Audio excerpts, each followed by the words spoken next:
জগতের সৃষ্টিকর্তা তথা আমার বাড়ির মালিক, যার কৃপায় দুবেলা দুমুঠো খেয়ে পড়ে সুন্দরভাবে প্রতিটা দিন পার করছি, আজ তাকে দিয়েই আমি আমার ভিডিওটা শুরু করলাম। জানো তো, আমি অন্ধের মতো ভগবানে বিশ্বাসী। হ্যাঁ, মাঝে মাঝে একটু টেনশনে থাকলে রাগ হয় বটে, তবে ওটা ক্ষণিকের। পরক্ষণেই মনে হয় উনি আছেন বলেই তো আজ আমি এতটা ভালো আছি। অনেক না পাওয়া আমাদের সবার জীবনে আছে, তারপরেও কিন্তু আমরা দিব্যি দিনগুলো পার করে দিচ্ছি শুধুমাত্র ওনার আশীর্বাদে। উনিই তো জগতের সৃষ্টিকর্তা, ওনার কৃপাতেই তো সমস্ত কিছু, তাই না? তো চলো, হ্যালো এভরিওয়ান, আজ আমি শুরু করছি অদিতির সুখে একটা বড় ভিডিও। আমি নামটা কেন আবারও চেঞ্জ করলাম, এটা নিয়ে আমি অন্য আর একটা ভিডিও তোমাদের সাথে শেয়ার করব, কিন্তু আজকে আর এটা নিয়ে আমি কোনো ভিডিও শেয়ার করলাম না। বেশ কদিন আগে আমাদের বাড়িতে হয়েছিল লক্ষ্মী গণেশের পুজো, তারই ঠাকুরের বাসনগুলো মাজবো মাজবো করে মেজে উঠতে পারিনি, আর আজকে প্রচণ্ড রোদের মধ্যেই সেই সব বাসনগুলো মাজার দায়িত্ব নিয়েছিলাম। সেই দায়িত্ব যখন সম্পূর্ণ করেছি তখন আর ভাবিনি যে সারাদিন ভীষণ পরিশ্রম একটা দিন কাটবে। সেটা যখন বাসনগুলো মাজা হয়ে গেছে তারপর থেকে প্রচণ্ড পরিশ্রমের এক দিন শুরু হয়েছে। এতটাই পরিশ্রম যে এক গ্লাস জল খেতে গেলেও 10 বার ভাবতে হচ্ছিল বা কখন জলটা খাবো। আজকে বাড়িতে রান্না হচ্ছে মাংস, তার মধ্যে গতকাল কিছুটা ডাল আর চচ্চড়ি বানিয়ে ফ্রিজে ভাগ্যিস রেখে দিয়েছিলাম, তাই খাটুনিটা অনেকাংশেই কমেছে। আজকে কাঁকরোল আলু ভাজা আর মুরগির মাংসের ঝোল, এই রান্নাটাই করব। অনেক দিন পর জোর করে রীতিমতো রান্নার দায়িত্বটা আমি আমার উপর নিয়েছি, তাই আজকে খুব আনন্দের সহিত ঘেমে নিয়ে পরিশ্রম করে আমি রান্না করছি। শুধু রান্নাটা করছি না, রান্না করার আগে সমস্ত কিছু আমি একাই কিন্তু গুছিয়ে নিয়েছি। মা ভাতটা বানিয়ে দিয়েছে আর কাঁকরোল ভাজাটাও মা বানিয়ে দিয়েছে, আমি এদিকে সমস্ত কাজকর্মগুলো করছি। মাংসটা কিভাবে কি রান্না করেছি সমস্ত কিছু তোমাদের সাথে অন্য একটা মিনি ব্লগে শেয়ার করব। এখন আমি বারবার ঘরে যাচ্ছি, খুন্তি নাড়ছি, দালানটার মধ্যেই সীমাবদ্ধ আছি। ঘরটার অবস্থা যদি তোমাদের দেখাই না, কান্না পেয়ে যাবে। রীতিমতো কাঁদবে যে কখন এই জিনিসটা পরিষ্কার করব। তার থেকেও একটা বড় ব্যাপার কি জানো তো, আমরা যারা প্রেম করে বিয়ে করি বাড়ির অমতে গিয়ে, আমরা জানি আমাদের কাছে ছোট্ট ছোট্ট এক একটা স্বপ্ন পূরণও যেন আকাশ সমান। সেরকমই এক ছোট্ট স্বপ্ন পূরণ হচ্ছে, এটাকে স্বপ্ন বলাও ভুল হবে, তবে বিশ্বজিতের একটু পেটের সমস্যা আছে, সেই কারণে সত্যিই এটা আমার কাছে স্বপ্ন। চাইলে এটা অনেকদিন আগেই করা হয়েছে তো, কিন্তু ওই যে গাফিলতি। আর একটা জিনিসও আমি ভীষণ মানি, ভগবান উনি যখন যেটা চাইবেন, যখন যেটা মনে হবে এটা এবার এদের প্রয়োজন, তখনই উনি সেটা দেবেন। এই যে আজ আমাদের বসানো হচ্ছে ওয়াটার ফিল্টার, যেটা বহুদিন আগে থেকে বিশ্বজিৎকে বসানোর কথা বলছি। বিশ্বজিৎও বহুদিন আগে থেকে ভাবছে বসাবে বলে, কিন্তু ভেবে ভেবে ওর আর বসানো হচ্ছিল না। অবশেষে আজকে আমাদের বাড়িতে সেই ওয়াটার ফিল্টার বসানো হচ্ছে। এদিকে তো ওয়াটার ফিল্টার বসানো হচ্ছে, রান্নার চাপ, যে জায়গাটা আমি রান্না করব সেই জায়গাটাতেই হচ্ছে যে ফিল্টারটা বসানো হবে, সেইখানটাতেই কাজকর্মগুলো হবে। দুটো কাজ একটা ছোট জায়গায় হলে বুঝতেই পারছো কেমন অবস্থাটা হয়।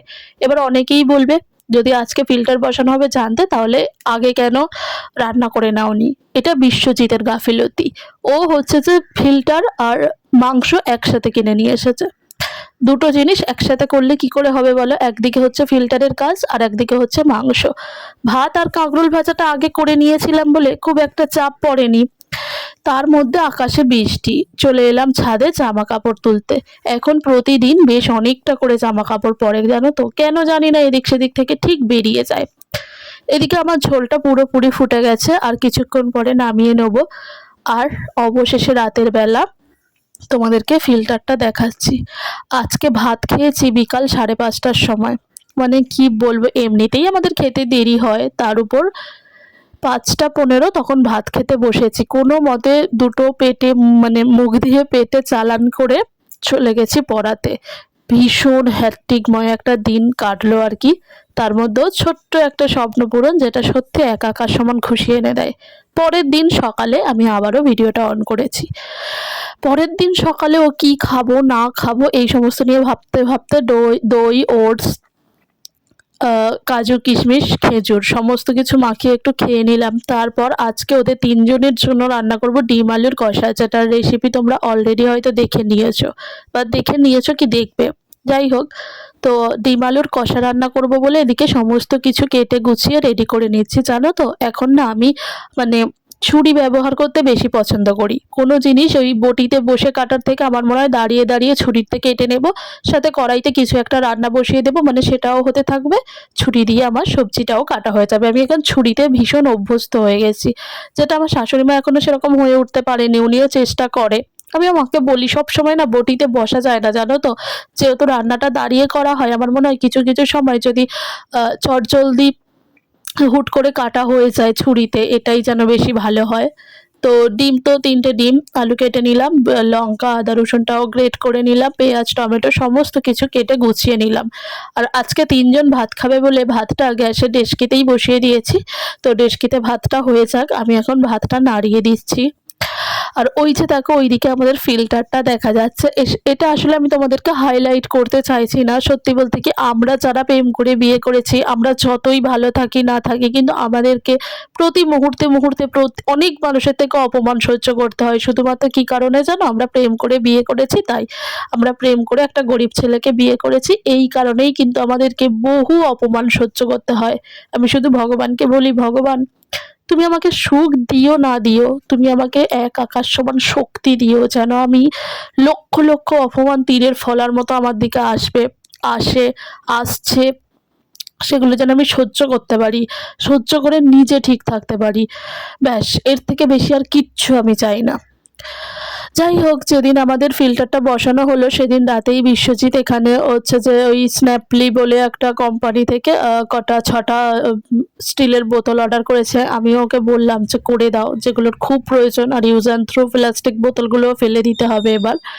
আর রাতের বেলা খেয়েছিলাম কাঁঠাল দিয়ে রুটি, যেটা আমার অপূর্ব লাগে। মানে কেউ যে কাঁঠাল খেতে এত ভালোবাসে এটা হয়তো আমি, কারণ অনেককেই দেখেছে কাঁঠাল দেখলেই নাক সিটকয়, আর আমি ব্যতিক্রম। আমি কাঁঠাল খেতে ভীষণ পছন্দ করি। সত্যি বলতে কি আমার শ্বশুরমশাইদের গাছের কাঁঠাল না অমৃতের মতো।